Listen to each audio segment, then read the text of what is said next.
My hands tremble as I clutch my worn copy of Charlotte's Web, tears blurring the familiar cover. Around me, my books and treasures lie jumbled in cardboard boxes, the collection of a childhood suddenly deemed inconvenient. I trace the spine where the binding has started to fray, just like my connection to this house. "Mom?" My voice catches. "What's happening to my stuff?"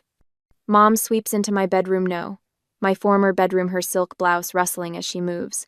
She's been redecorating all week, transforming my sky blue walls to a delicate lavender. The mural of flying birds that Dad painted when I was 7 has vanished beneath primer and expensive paint. "There you are, Cassia." She glances at the book in my hands, her lips tightening. "I told you yesterday we're preparing the nursery. Your sister needs a proper room." But where will I sleep? The question hangs between us, though I already suspect the answer won't be kind. Mom checks her diamond tennis bracelet, a gift from Corbett. "We've prepared a space for you downstairs. It's cozy." She leads me through the mansion's winding hallways, her heels clicking against marble floors that never quite felt like home. We pass the grand staircase, continue past the kitchen, and stop at a narrow door near the garage entrance. When she opens it, my stomach drops. The laundry room, 60 square feet of cement floor, cinder block walls, and the ever-present hum of the water heater. A twin bed has been wedged against one wall, my desk crammed beside it. The washer and dryer still dominate the room, metal sentinels guarding my exile. "It's just temporary, Cassia." Mom straightens a stack of my folded clothes on the dryer. "Don't be so dramatic, this house needs to reflect our new status." Status. The word that replaced love in our vocabulary 2 years ago. Dad and I had lived in a small craftsman house with a wildflower garden and kitchen walls plastered with my artwork. Then Mom met Corbett Langley at a charity auction. 6 months later, she packed her bags, and mine too. "Your father and I want different things," she'd explained while folding designer clothes into monogrammed suitcases. "Corbett understands ambition."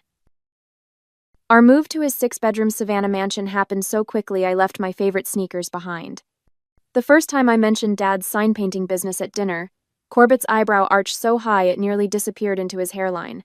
Mom changed the subject, her cheeks flushed pink. After that, she winced whenever I mentioned anything about our before life, as if my childhood had become her embarrassing secret.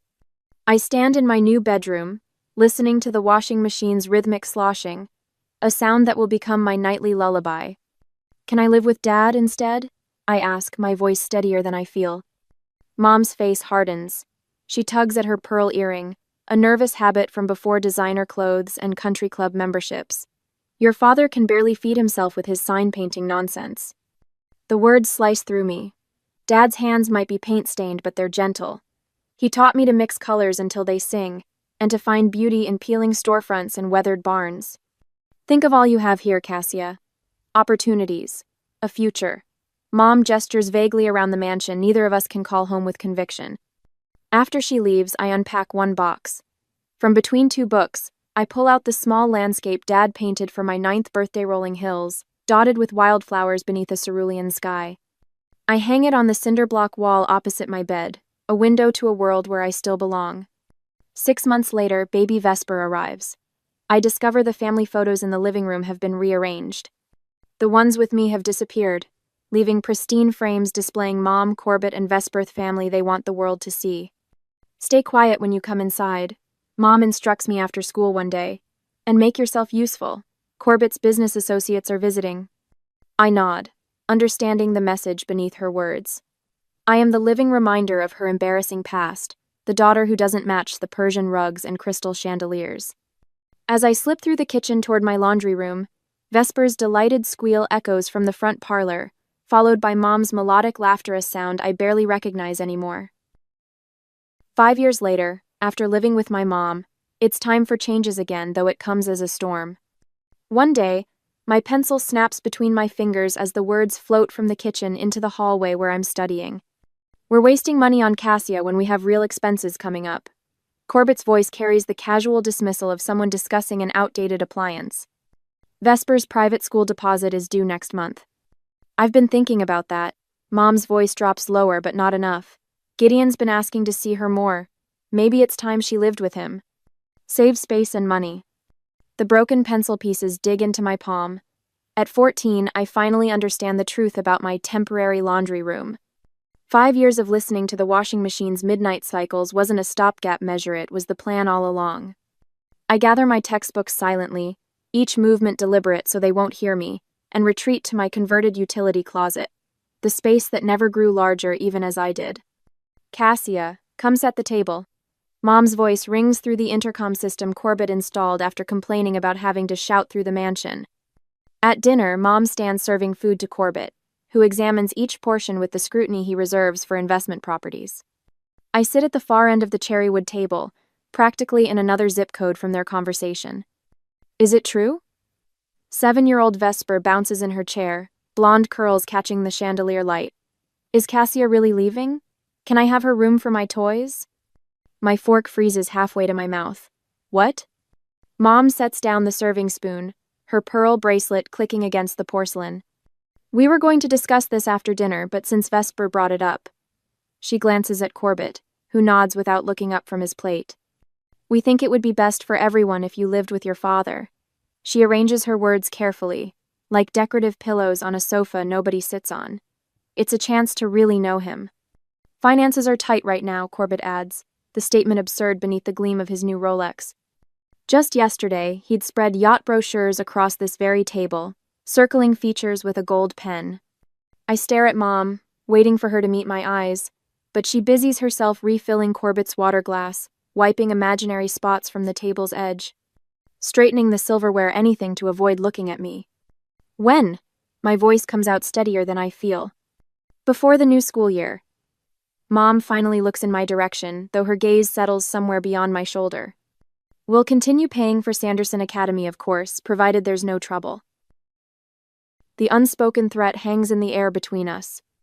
Your father misses you, she adds, her voice softening with practiced concern. Don't you want him to be happy? The manipulation is so transparent I almost laugh, as if she's ever cared about Dad's happiness. And you'll still see us at family gatherings, she continues, though we all know which gatherings I'll suddenly stop being invited to. This is what's best for everyone. Best for everyone except me. I calculate my losses, my few remaining friends at school, the familiar route to the bookstore where I work weekends, even the predictable rhythm of the laundry machines I've grown accustomed to. When should I pack? I ask, pushing my barely touched dinner away. This weekend would be ideal. Corbett checks his watch as if my displacement is another appointment to manage. The contractor needs to measure for Vesper's new storage system. Not even a week to dismantle what's left of my life here. The message couldn't be clearer if they'd written it on my bedroom wall, the one I never really had. I am a burden to be discarded, not a daughter to be cherished. 3 days later, Dad's weathered pickup truck pulls into the circular driveway, looking desperately out of place among the manicured hedges and imported stone fountains. He steps out, tall and paint-splattered as always, and for the first time in years I feel something like hope. I brought you something.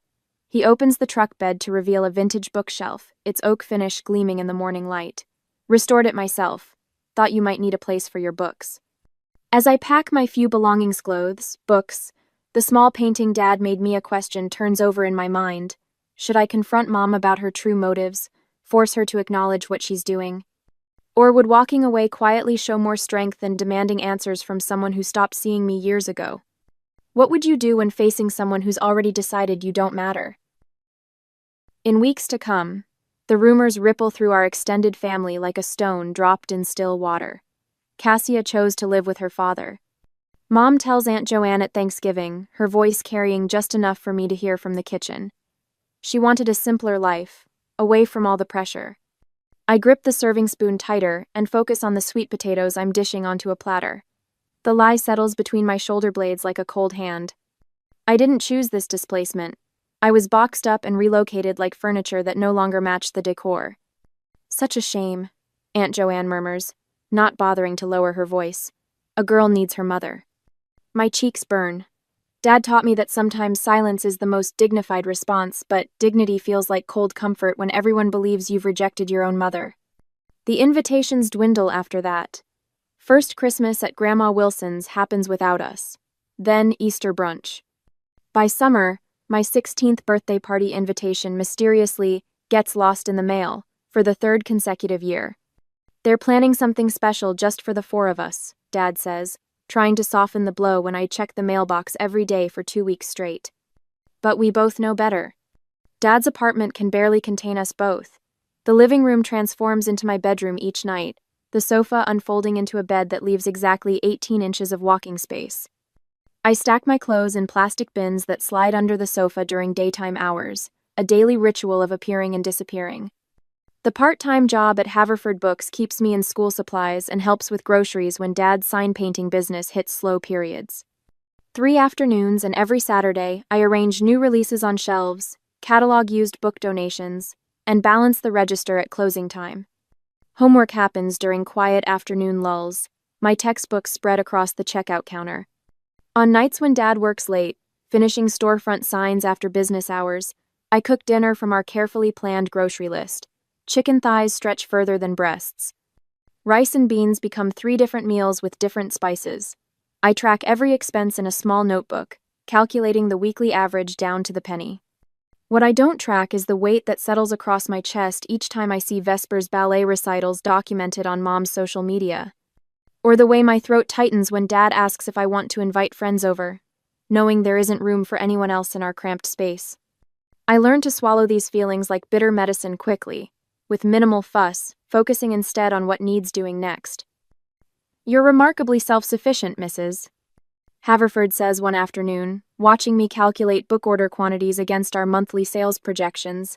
Most teenagers can barely remember their homework, much less manage inventory forecasting. Her kind eyes crinkle behind tortoiseshell reading glasses. At 72, she moves more slowly through the store but misses nothing. "Just doing my job," I mumble, uncomfortable with praise. "No," she says firmly. "You're doing exceptional work. And that mind of yours, especially with mathematics, it shouldn't go to waste." 2 months later, she calls me to the back office. "I've nominated you for something," she announces, sliding a brochure across her desk. The Prescott Foundation STEM Fellowship gleams in glossy font. Full college scholarship for promising students. You're going places, my dear, further than anyone expects. The envelope arrives thick and heavy on a Tuesday afternoon in April, my final semester of high school. My hands shake as I open it in our apartment kitchen. Dad isn't home yet, but I can't wait. The formal letter confirms what seems impossible: a full scholarship covering tuition, books, housing, and a stipend for living expenses. I grab my phone before thinking it through, dialing Mom's number for the first time in months. When she answers, background noise floods the linol laughter, music, the unmistakable sounds of a party. "Cassia?" She sounds surprised. "What's wrong?" "Nothing's wrong." My voice steadies. "I wanted to share some good news. I received a full scholarship for college." "That's nice," she says distractedly. "But we're planning Vesper's birthday and can't talk now. The caterers are setting up." The familiar ache rises, but something different follows, a strange lightness in my chest, like a balloon slipping free from my grasp. "Actually, I just called to let you know I won't need any money for college. I've got it covered." "Well, we would have helped if," she begins, her tone shifting to something defensive. "No, you wouldn't have," I interrupt, surprising myself with my calm certainty. "But that's okay, I don't need you to."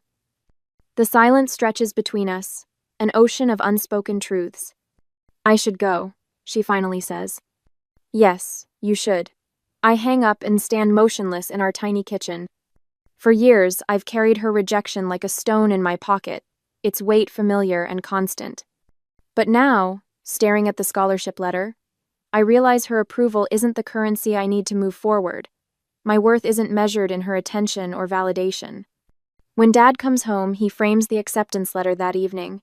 Not in an expensive frame, but one he restored from a yard sale, sanding away years of neglect to reveal beautiful grain beneath. He hangs it in our cramped living room, centered on the wall opposite my fold-out bed. "So you can see it first thing every morning," he says, his voice thick with emotion. Mrs. Haverford throws a small celebration at the bookstore the following weekend. She bakes a chocolate cake herself and presents me with a leather-bound journal and a fountain pen. "For recording your brilliant ideas," she says. My mother has never attended a single academic awards ceremony. Vesper complained loudly about my honor society induction running too long. But here in this dusty bookstore, surrounded by well-wishers who know my actual strengths and interests, I find something that feels suspiciously like belonging. When graduation day arrives 4 years later, I don't expect to see family beyond Dad in the audience. As valedictorian, I've rehearsed my speech repeatedly, timing each pause for maximum impact. The principal calls my name, and I rise from my seat, straightening my borrowed graduation gown. As I approach the podium, movement at the back of the auditorium catches my eye. A sleek car must have arrived late. The door is just closing. Scanning the crowd, I spot not my mother's perfectly coiffed hair, but Vesper sitting alone in the back row, her expression unreadable across the distance. My prepared words suddenly seem inadequate for this unexpected audience. 2 years after graduation, the morning sunlight splashes across our kitchen table, where Rowan hunches over blueprints, his work-worn fingers tracing electrical pathways. His focused expression softens when he notices me watching.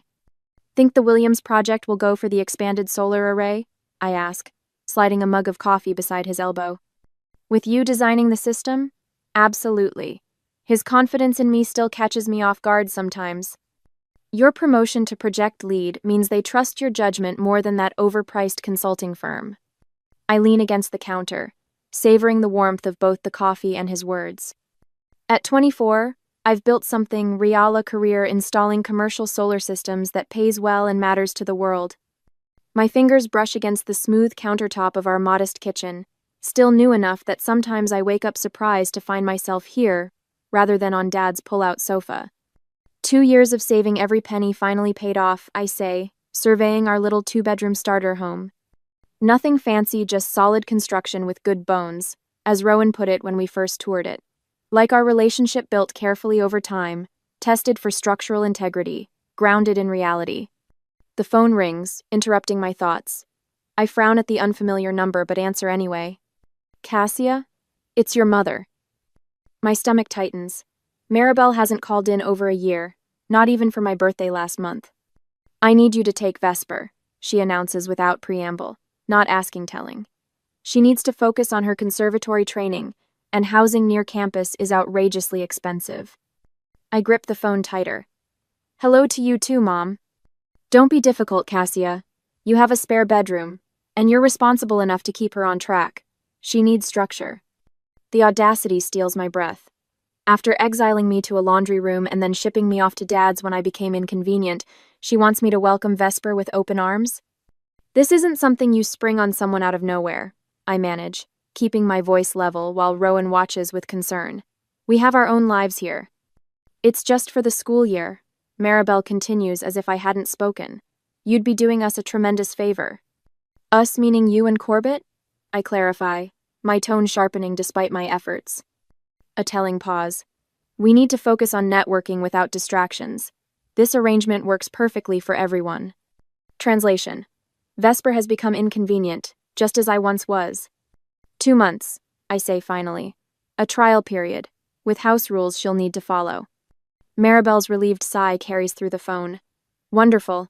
I'll have her there next weekend." After hanging up, I drop into a chair beside Rowan, suddenly exhausted. What did I just agree to? He covers my hand with his.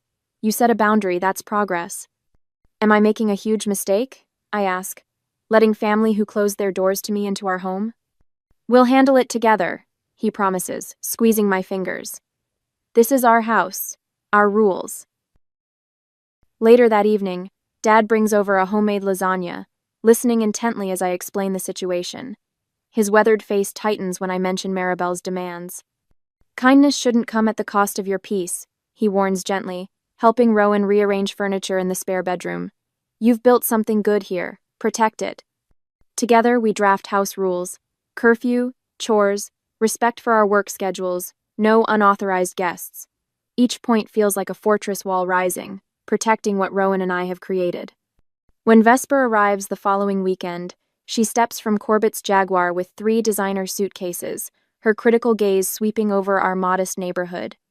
"This is it?" She wrinkles her nose, not bothering to lower her voice. "It's so small."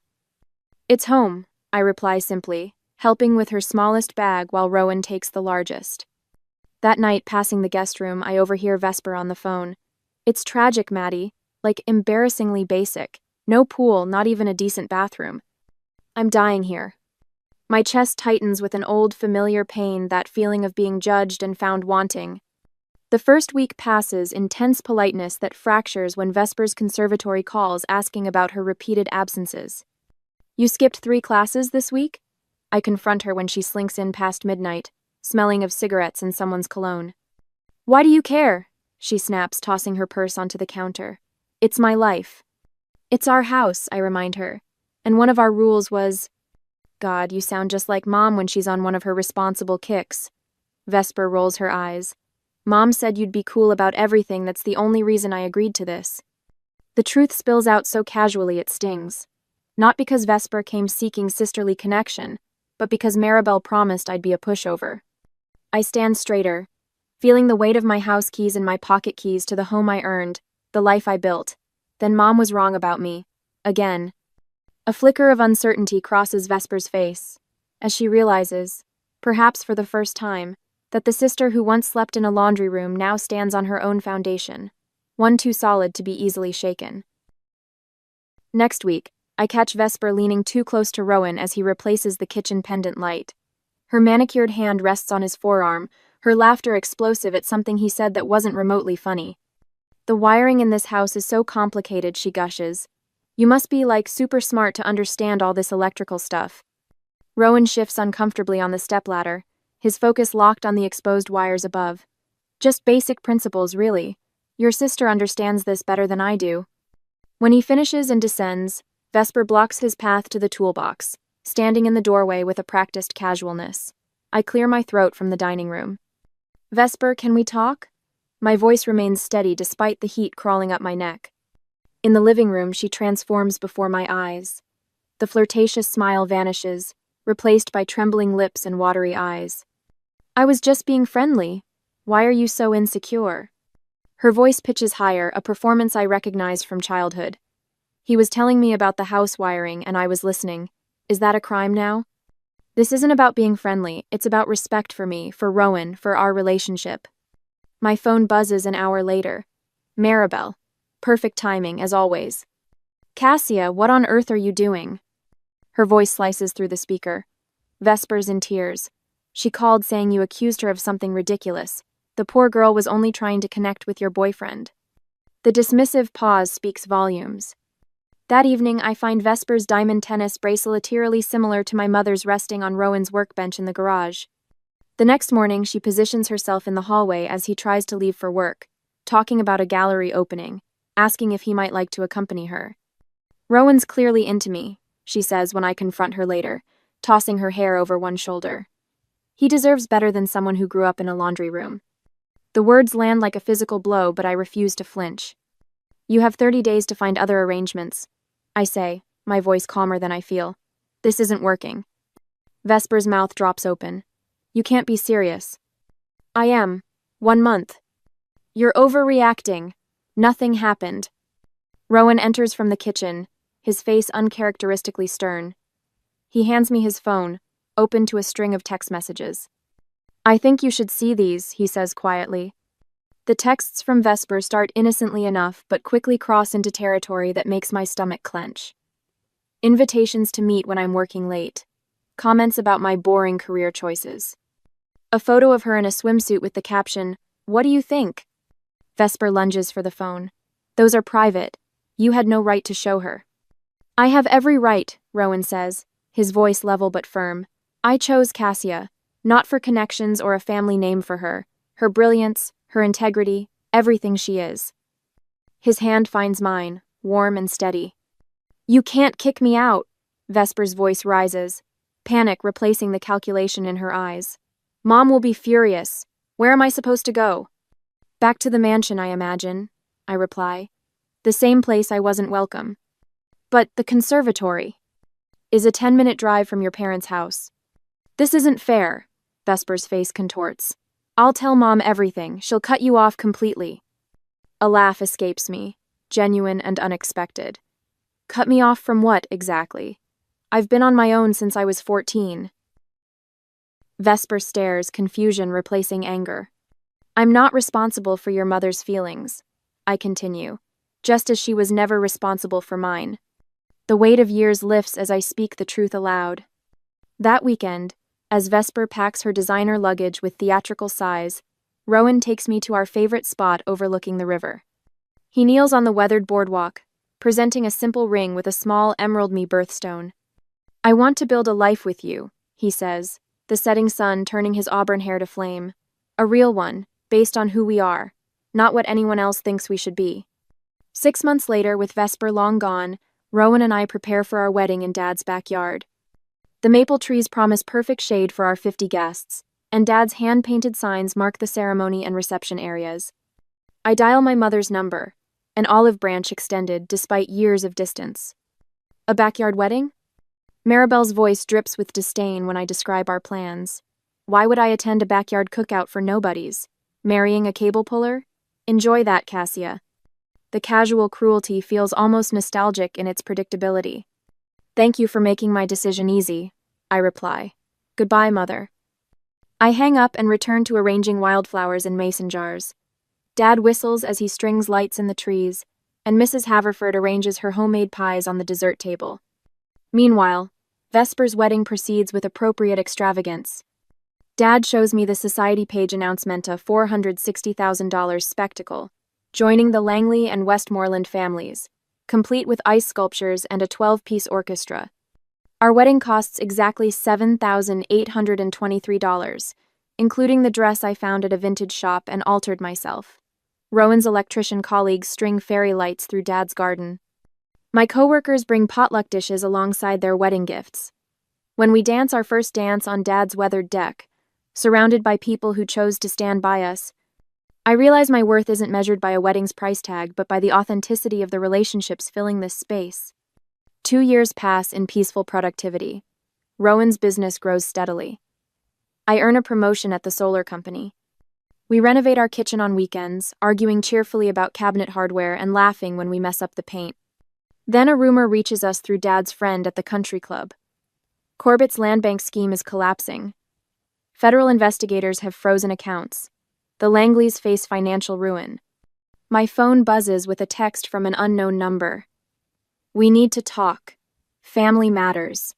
M." I show Rowan the message, my hand steady despite everything. Before he can respond, my phone lights up with an incoming call, my mother's number, unused in my contacts for years. A week later, the soft morning light spills across our nursery walls where wildflowers dance in a mural my father painted last weekend. I smooth my hand over the rounded curve of my belly, feeling my daughter shift beneath my palm. Unlike my childhood bedroom that vanished without warning, this room has been created with intention, each detail, a promise that she will always have a place that's hers. The shrill ring of my phone breaks the moment. My mother's name flashes on the screen, and I notice my hand no longer trembles when I see it. "Hello, Mother." My voice comes out steady, unrushed. "Cassia." Maribel's voice wavers, lacking its usual polish. "We need to talk about our situation." I wait, one hand resting protectively over my unborn child. "The bank foreclosed on the house," she continues when I don't fill the silence. "Corbett's investments, well, it's all gone. And Vesper's husband filed for divorce after he caught her with his business partner." I watch a robin land on our modest front porch railing. "I'm sorry to hear that." "Sorry?" Her voice rises. "We're family, Cassia. We need somewhere to stay." The old guilt doesn't surface as expected. Instead, a calm clarity washes over me. "And what exactly are you asking?" "We're not asking. Family takes care of family. We'll need your spare bedroom for me and the sitting room for Vesper until we get back on our feet." I think about the laundry room with its humming water heater and cement floor. How it felt to be 9 years old and disposable. "No," I say simply. "Excuse me?" The familiar sharpness returns to her tone. "My home isn't available to you. After everything I've done for you?" Her voice cracks with indignation. "I gave you life, Cassia.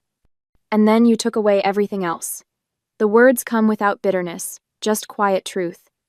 "I've built this life carefully, and I won't dismantle it for people who treated me as inconvenient. You'll regret this." Her threat sounds hollow. "I might take you to court for elder neglect." I almost laugh. "You can try, Mother." The line goes dead. When I set my phone down, I notice Rowan watching me from the doorway, his work boots still dusty from the job site. He doesn't ask what happened. He already knows. The crunch of tires on gravel draws my attention to the window. Dad's pickup pulls into our driveway, the back covered with a tarp hiding something bulky.